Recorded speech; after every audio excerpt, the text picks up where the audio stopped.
Le Cameroun et la Côte d'Ivoire n'ont pas le même système de vente. Oui, les amis, bonjour, bonjour, j'espère que vous allez bien. Pour ma part, ça va. On vient de suivre cet extrait d'intervention du ministre porte-parole du gouvernement en Côte d'Ivoire qui répondait à la question d'un journaliste à une chaîne de télé en Côte d'Ivoire.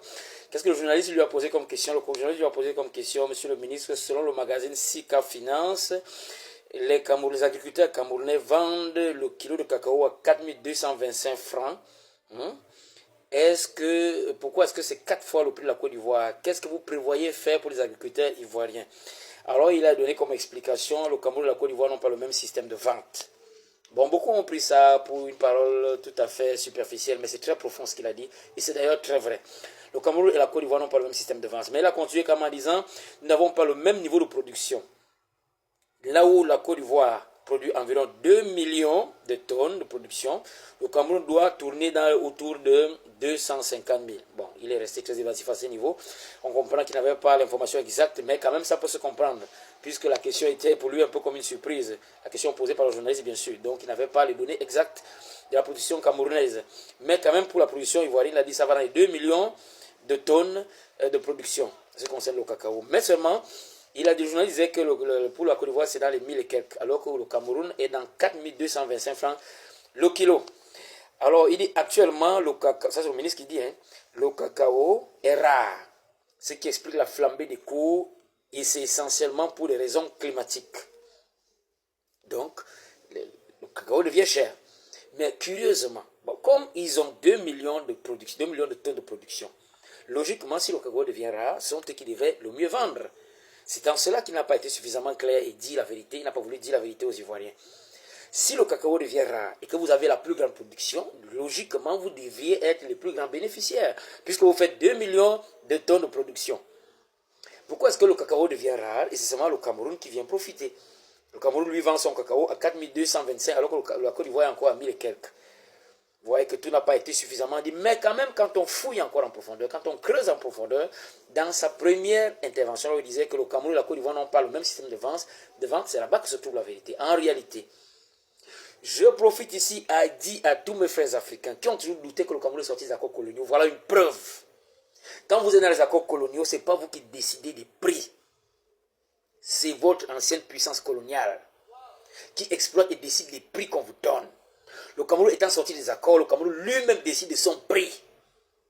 C'est voilà pourquoi on dit le Cameroun et la Côte d'Ivoire n'ont pas le même système de vente. Le Cameroun décide de son prix, alors que la Côte d'Ivoire, non, ce sont les Blancs qui décident du prix d'achat. C'est ça qu'on appelle être dans les accords coloniaux et être sorti des accords coloniaux. Les gens qui ont toujours douté, voilà les répercussions, les retombées, comme on dit souvent. Hein? Je suis sûr que si c'était le Cameroun qui vendait, si c'était la Côte d'Ivoire qui vendait son prix à 4225 kilos, étant les accords coloniaux, ils auraient fait le tapage dans tous les médias. Comme le jour qu'ils ont monté un peu les salaires des fonctionnaires, ils disent nous avons les meilleurs salaires de la sous-région. Mais le Cameroun ne fait pas de tapage.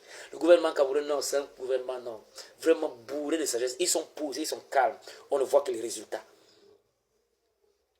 Ce n'est pas les agriculteurs camerounais qui font la... Non, ils n'imposent rien. C'est le système camerounais qui est comme ça. Le Cameroun est sorti des accords coloniaux. Quand vous venez acheter, c'est le Cameroun qui fait son prix. Vous comprenez maintenant pourquoi le président Biya avait décidé de ne pas exploiter le sous-sol camerounais, de le maintenir là en attendant de sortir d'abord les accords. Mais attendez, quand le Cameroun va commencer à vendre sa bauxite, son fer, le Cameroun sera émergent en vrai. Parce que c'est lui qui va décider de son prix. Ça, c'est lui déjà rien que dans le cacao. C'est l'État camerounais qui décide du prix où il vend son cacao. Ceux qui sont encore des accords coloniaux, ils subissent le prix imposé par le colon. Voilà pourquoi la Côte d'Ivoire est restée à 1000 et quelques. Le Cameroun va à 4225. Voilà la vérité. Les gens qui ont toujours dit que le Cameroun n'est jamais sorti des accords coloniaux, voilà la preuve. Le Cameroun est un pays libéré. Et ces gens qui viennent d'acheter votre cacao si cher comme ça, ils ne vont pas vous laisser libre. Hein. Sauvegarder votre souveraineté nationale. Hein. Le président Biya vous a libéré, il faut savoir garder ça. Hein. Unité nationale d'un Camerounais, hein. Arrêtez de faire la guerre. Hein. Sinon, ils vont profiter de votre déstabilisation, de votre guérilla que vous faites là, pour venir vous imposer notre président qui reviendra encore signer ces accords-là. Hein. Si le Cameroun était encore dans les accords, il aurait vendu ça au même prix que la Côte d'Ivoire. Vous comprenez? C'est parce que le Cameroun est libéré. Désormais, c'est le Cameroun même qui fixe ses prix. Voilà pourquoi ils vendent comme ça. L'État camerounais protège désormais ses agriculteurs. Il vend au prix qui lui plaît. Il est désormais libéré. Ceux qui sont encore dans la prison coloniale, ceux qui pensent qu'être dans les accords coloniaux, c'est bien, ils subissent. C'est le colon qui décide des prix. C'est la même chose quand on exploite le pétrole dans les pays qui sont les accords coloniaux. On leur donne le pourcentage qui plaît aux colons. Je vous ai souvent dit que le président Biya, c'est un des meilleurs présidents d'Afrique. Vous ne croyez pas. Vous avez fini par me donner raison. Attendez quand le Cameroun a commencé à exploiter son pétrole. Depuis on exploite le Bakassi, vous croyez que c'est pour rien? On attendait sortir des accords. Le Cameroun a le plus grand gisement de bauxite au monde, équivalent à 2 milliards de tonnes. La bauxite est utilisée pour fabriquer l'aluminium. Attendez quand le Cameroun va commencer à exploiter sa bauxite. Il va vendre au prix qui lui plaît. Le Cameroun sera émergent bel et bien en 2035.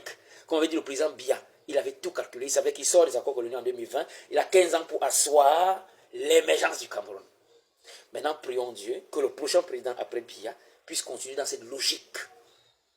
Vraiment, je souhaite que les Camerounais, qui d'habitude aiment critiquer le président Biya parce qu'ils sont ignorants de la chose politique, écoutez cette vidéo. Allez-y maintenant comprendre pourquoi la Côte d'Ivoire vend tout son cacao à